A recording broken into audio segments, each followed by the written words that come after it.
ওং নমো ভগবতে বাসুদেবায় নমঃ। নমস্কার প্রিয় দর্শক বন্ধুরা, সনাতন পরিবারে আপনাদের সকলকে জানাই স্বাগত। আশা করি আপনারা সকলেই ভালো আছেন। অনেকের বাড়িতে প্রায় দেখা যায় ঝগড়া, ঝামেলা, অশান্তি লেগেই থাকে।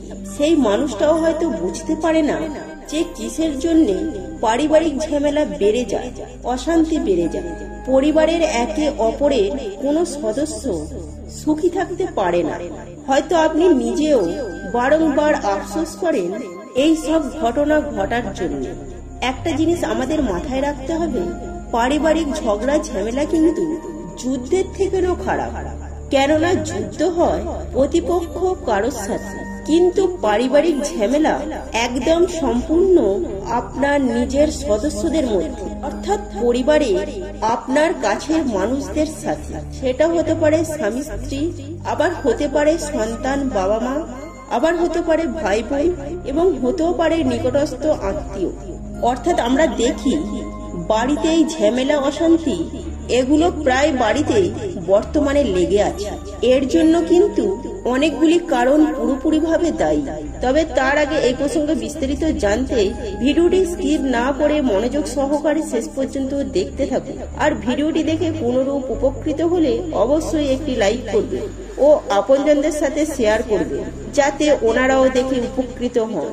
আর যারা সনাতন পরিবারে নতুন হয়ে আছেন তারা অবশ্যই চ্যানেলটি সাবস্ক্রাইব করুন এবং পাশে থাকা বেল বাটনটি প্রেস করুন এরূপ নিত্য নতুন ভিডিও সবার আগে দেখার জন্য। তাহলে চলুন বন্ধুরা, সময় নষ্ট না করে ভিডিওর মূল পর্বে প্রবেশ করা যাক। আশা করি অনেক অজানা তথ্য আপনারা পাবেন, কেননা জানবেন আপনি যদি মানসিকভাবে শান্তি না পান তাহলে কোটি টাকা ইনকাম করেও কিন্তু আপনার সুখ থাকবে না। তাই সবার আগে আপনার পরিবারের ঝামেলা নিরসনের দিকে আপনার সজাগ থাকা উচিত, যেটা প্রত্যেকটি মানুষের কর্তব্য হওয়া উচিত। কারণ পরিবারে যদি ঝামেলা অশান্তি বাড়ে তার সুযোগটা কিন্তু সব থেকে বাইরের মানুষ বেশি নেবে। আপনার ঝামেলা অশান্তি যত হবে তত বাইরের লোক কিন্তু আনন্দ পাবে, পাড়া প্রতিবেশীর মানুষ আনন্দ পাবে, এবং সব থেকে ক্ষতি কিন্তু আপনার নিজের হবে। তখন ভালো মন্দর জ্ঞানটা অনেকটা আপনি হারিয়ে ফেলবেন। রাগ বা ক্রোধে বশবর্তী হয়ে আপনি ভুল সিদ্ধান্ত নেবেন। তাই নিজেকে ঝামেলা মুক্ত রাখতে এবং পরিবারের ঝামেলা অশান্তি মুক্ত রাখতে আজকে আমি আপনাদের সামনে এমন একটি টোটকা বলবো, যে কাজটি করলে দেখবেন জীবনে কখনোই এই ধরনের কোনো সমস্যা থাকবে না। কারণ এটা কিন্তু একদম প্রমাণিত। তাই অবশ্যই যে কোনো ঝামেলা বা অশান্তির থেকে মুক্ত থাকতে আপনারা এই টোটকাটি করতে পারেন, এবং এই টোটকাটি করে কিছুদিনের মধ্যে সুফল পাবেন। খুব বেশি দিন সময় লাগবে না, কেননা জানবেন পারিবারিক অশান্তি কিন্তু মানুষের উন্নতির সব থেকে বাধা।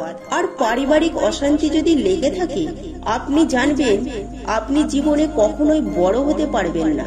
তাই আমরা দেখতে পাই বিখ্যাত বিখ্যাত খেলোয়াড় বা বিখ্যাত মানুষদের পারিবারিক ঝামেলা কিন্তু এক কথায় ছিলই না। তারা পরিবারকে এমন সুন্দরভাবে বানিয়েছেন যেটা একটা সত্যি আদর্শ, যেটি সকল মানুষের আদর্শ হওয়া উচিত। কেন জ্ঞানী মানুষেরা জানেন যে পরিবারের ঝামেলা কতটা ব্যক্তির উপরে চাপ সৃষ্টি করে, কতটা পরিবারের উপর চাপ সৃষ্টি করে। তাই অবশ্যই এই পারিবারিক ঝামেলার মধ্যে অনেক কিছু দোষ থাকে। যেমন অনেকের বাড়িতে কিছু কম আর বেশি বাস্তু দোষ থাকে, মানুষের কিছুটা ব্যবহারে সামাজিক কারণে তার কিন্তু অশান্তি লেগে থাকে। পরিবারে হয়তো বিবাহের পরেও এই অশান্তি দেখা যায়, কেননা ভাগ্যের একটা খেলা থাকে। তাই আপনি যে কাজটি করবেন, বৃহস্পতিবার দিন আপনার বাড়ির চার কোণে, বন্ধুরা আপনারা প্রত্যেকেই জানেন প্রত্যেক বাড়িতে 4টি করে কোণ থাকে। সেই কোণগুলি যে আছে সেই কোণে আপনি কিন্তু পূর্ব, পশ্চিম, উত্তর এবং দক্ষিণ, উত্তর এবং পূর্ব দিকের কোণটা, আবার বলা যায় উত্তর ও পশ্চিম দিকের কোণটা, আবার পশ্চিম ও দক্ষিণ দিকের যে কোণটা, আবার পূর্ব ও দক্ষিণ দিকের কোণটা, এই যে 4টি কোণ, প্রত্যেকটা বাড়ির যে কোণা আপনি 4টি কর্পূর এবং লবণ, কিন্তু জিনিসটা শুধু রাখলে হবে না, তার সঠিক ব্যবহারটা আপনাকে জানতে হবে। আপনি একটা কাগজে মুড়ে অল্প একটু কর্পূর রাখবেন এবং অল্প একটু লবণ, অর্থাৎ যেই লবণ আমরা খাই সাদা লবণ, অল্প একটু লবণ ও কর্পূর 4টি কোণে আপনি রাখবেন বৃহস্পতিবার দিন। আর এই বৃহস্পতিবার দিন রাখার পরে তারপরের দিন সকালে কর্পূরগুলো তুলে নেবেন, লবণগুলো কিন্তু ওখানেই থাকবে। আপনার যে বাড়িটা আছে পুরো বাড়িটা 3 বার ঘুরে ওই কর্পূরটি কর্পূরদানিতে রেখে আপনি জ্বালিয়ে দেবেন ওই কর্পূরটি। এইভাবে আপনি মিনিমাম 8টি বৃহস্পতিবার করবেন। আর এই 8টি বৃহস্পতিবার করার ফলে লবণটা কিন্তু থাকবে। তবে যে কাজটি করতে হবে লবণটা থাকবে ঠিকই, কিন্তু ওই লবণের ওপর আবার সামনে বৃহস্পতিবার তার উপরে আবার লবণ রাখবেন। ওর ওপরেও রাখতে পারে আবার সাইডেও রাখতে পারে। এই লবণটি প্রতি বৃহস্পতিবার করে যতটা লবণ হবে 4 কোণায়, সেই লবণটা আপনারা একটু পাত্র নেবেন। যেমন ভাবে ঘরবাড়ি প্রতিদিন পরিষ্কার করে জল দিয়ে, ওই জলের মধ্যে আপনি লবণটি ফেলে দেবেন। যে জলটি হবে এই জলটি দিয়ে আপনি পুরো ঘরটিকে মুছবেন, অর্থাৎ যেটা ঘর মোছা হয়। এবার আপনি ওই 4টি কর্পূর প্রতি বৃহস্পতিবার করেও করবেন।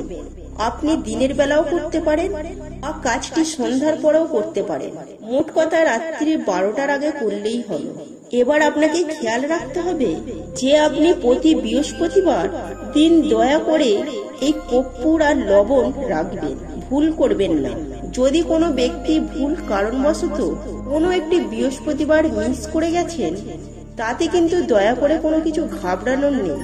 আপনি আরো একটি বৃহস্পতিবার বাড়িয়ে দেবেন। মোট কথা আপনি মাথায় রাখবেন 8টি বৃহস্পতিবার এই কাজটি করবেন। আপনি যদি এই 8টি বৃহস্পতিবার একটু ধৈর্য ধরে কাজটি করতে পারেন, ওই বাড়িতে জীবনে কখনো অপঘাতে মৃত্যু, কারোর শারীরিক শরীর খারাপ এগুলো কম হবে। শুধু তাই নয়, ঝামেলা অশান্তি পুরো নির্মূল হবে। কারণ বুদ্ধিমান ব্যক্তিরা সবসময় ঝামেলা মুক্ত থাকতে চান। তাই অবশ্যই আপনাকে সেই দিকটা নজর রাখতে হবে যাতে আপনার বাড়িতে কোনো রকমের ঝামেলা প্রবেশ না করে।